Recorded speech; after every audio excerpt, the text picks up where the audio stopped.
I'm going to start with this because it's a frustrating thing for me. So I'm curious, how can a film win 6 Academy Awards, get nominated for 10, but the director not get nominated? It's the most asinine, bizarre. I mean, that's why snubs are such a thing, and that's why we all talk about them. But that's a snub of a snub of a snub that I just thought was an impossibility. But given, everything about the Academy Awards, there are many impossibilities that actually materialized. So it's all part of the game right now. I don't know. Is it post-pandemic mentality? Is it whatever it is? I don't understand it. He helmed the whole thing. It's his creation. It's his interpretation. And I love how he dealt with it. And then I'll shut up. But how he dealt with it was all he did was go right into praise for the 10 people who were nominated, and good for him. I don't have to do that, on the other hand. Dude, neither do I. I think, first of all, Dune is my favorite film of last year by a mile. Denis is a genius. Everything he did with that movie is amazing. So obviously if you've never seen Dune, for the love of God, push play on it. It's phenomenal. And we can't wait to get into the next one, which comes in July, which will be fun. Which leads me to my next thing, which is I know you're a part of Dune 2, but can you confirm for people that you are a part of Dune 2? I am a part of Dune 2 to the ridiculous extent of when somebody mentioned to me that wasn't on IMDb, I actually went out of my way to call Liz and say, can you please put that on IMDb? Because it's a proud moment for me, man. And by the way, Javier and I had a similar thing that we both admitted to each other at the Oscars, because we both have a little bit of a paunch right now. And we had talked to Denis. We hadn't read anything. We talked to Denis the week before, and he was like, you guys are like fighting the whole time, and you've been in the desert with the Fremen and all that. And we fucking panicked. We looked down and saw this little friend that we've been holding on our abdomen. And I was like, so we were both on like full diet mode at the Oscars, even though you absolutely couldn't tell we were already in diet mode, in panic diet mode. That's funny, but it will pay off when you are filming in July. It will. It absolutely.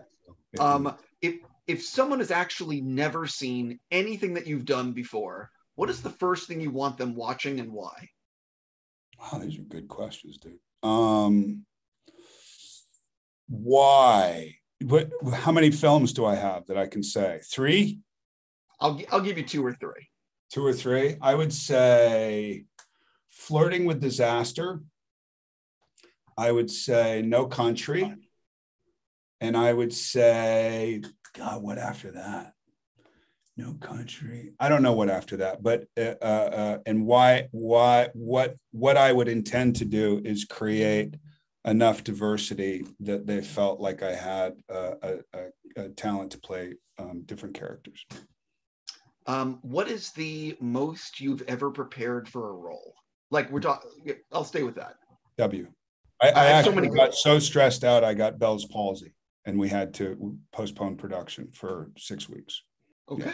Yeah. That's definitely prepping. That's commitment. Which of the films you've been involved with do you think changed the most in the editing room? Wow, that's a good question. Jonah Hex, which just only got worse. What else? Not No Country at all. I think what was being put together along while we were filming, and I saw Dailies was pretty much exactly what I saw. But even with more impact. What's another one? Probably Avengers too.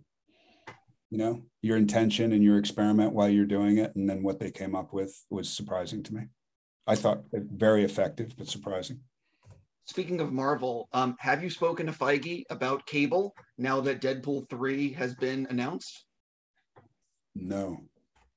Have you spoken to Sean Levy or? I haven't. I know all those guys. I haven't spoken to Ryan. I know Sean really well. Obviously, I know Kevin well, and I haven't heard word one, so I do not know. Moving into why I get to talk to you. So I purposely only watched the first 2 episodes, so I wouldn't feel inclined to just pepper you with spoiler questions. Yeah. First 2 episodes are fantastic, and each one ends on what could be a series finale. was that designed on purpose, or all the episodes sort of like that, where they end on a holy shit moment? Yeah, you know what? I don't know if it was particularly designed that way, but I think like what you were talking about before, editorially, it kind of ended up that way, where you have this connective tissue of the characters. But I do feel that when I watch it, and this is just my personal opinion, that they feel very one-acty. Do you know what I mean? They could stand by themselves as their own story. And I don't know if that's a bad or a good thing. I just think it's what exists. But yeah, I think that was partially intentional, but became even more so during the editorial process. How have you actually been describing the series to friends and family? A hybrid of a Western and metaphysical elements that could stand in, the whole could stand in for anything you want it to, whether it's, the kind of psychic block or chaotic block that we have ongoing around right now, secrets, America, anything you want it to stand in for when people are confronted with something that they don't have control over, the layers that get peeled away of survival mechanisms that you've created in your life and are left with a very raw, bleeding self that's revealed. I don't say it like that, but it's something like that. Sure. Oh, this is the kind of show, though, that I think as people watch, they're going to want to know, do they have the answers figured out? Do they know ultimately where this is all going? So I'll ask you, do you guys know ultimately where you would like this to end? Like, do you have that sort of arc and figured out? Or is it sort of like, we're going to do it season by season? You know what I mean? I think what we've dealt with is season by season at this point. I think we've talked about a final ending, and what we're working toward. But I think the biggest thing is popping from one season or season 1 to season 2, because this is something that I haven't done in 20 plus years. So it's an interesting medium for me to be able to explore, not just from a character standpoint. A lot of people say that it's great to see a character go through all this stuff. But because of this sucker punch of the metaphysical elements of it, there's so many different directions you can take it. And what I like about it personally is it takes like the typical Western genre hero and it turns it on its ass, because it this, like what I said, this construction of machismo is blown apart, and it affects all his secrets. Everything that he deems his integrity is backfired, and it ends up destroying the core of what his family foundation once was. There is some cool cinematography in the first 2 episodes, and unusual cinematography, and it wasn't what I was expecting. Can you sort of talk about that aspect of the show? That there's some pretty cool shots. I think I was talking to somebody else who's doing an Apple show right now, and they had a lot of the same issues came up. And with I think this medium, I think the cinematography has a huge role to play, because how that tone and how that look is really dictates kind of how you feel about what's going on, and it just within that different medium. So I see some cinematographers that were better than other cinematographers, and the cinematographers that were great, why is the show better? Why does the acting feel better? Why does it, you know what I'm saying? Sure, 100%. And I think the elements were such a major part of this show that the cinematography plays a major part in how you feel about watching it. In an ideal world, how many seasons would you like this show to last? Oh my God, dude, I could get in trouble if I answered that question. I have the number in my head. Is it more than 3? I just did something. So you'll have to rewind this. And you can. I will rewind. No, but the thing what I like about shows like this, the high concept shows, is that it's 8 episodes. Sometimes they're 6, sometimes they're 10, and there's no filler. Each episode is like really contained and giving you the audience stuff. And by the way, season to season, it can change. Season to season, we could do 8 episodes this season and then do 6 next season or do 10 next season. It all dictates itself, which is very different than the TV that I was used to back in the day. What were you going to ask? Sorry. Well, no, I was also going to say the running time of each episode could be completely different. Thank God. Yes, that's what people don't realize. It's like, why are we so strapped to certain narrative structures? Now that there's streaming and this kind of stuff, you can do anything. There's no right or wrong. It's just what you're used to.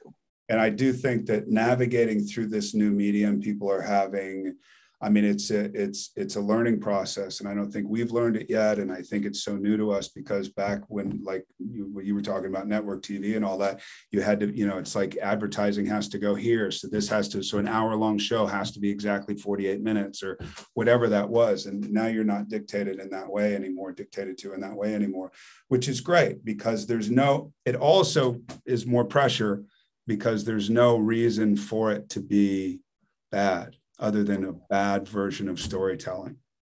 And if that's what we've done, then we'll take it, like, for lack of a better word, men. But if it's not, then all the work and all the elements that we dealt with, which were very, very difficult, was worth it. How close did you come to doing a different TV show over the last 2 decades? Or was this the first thing that really got you interested?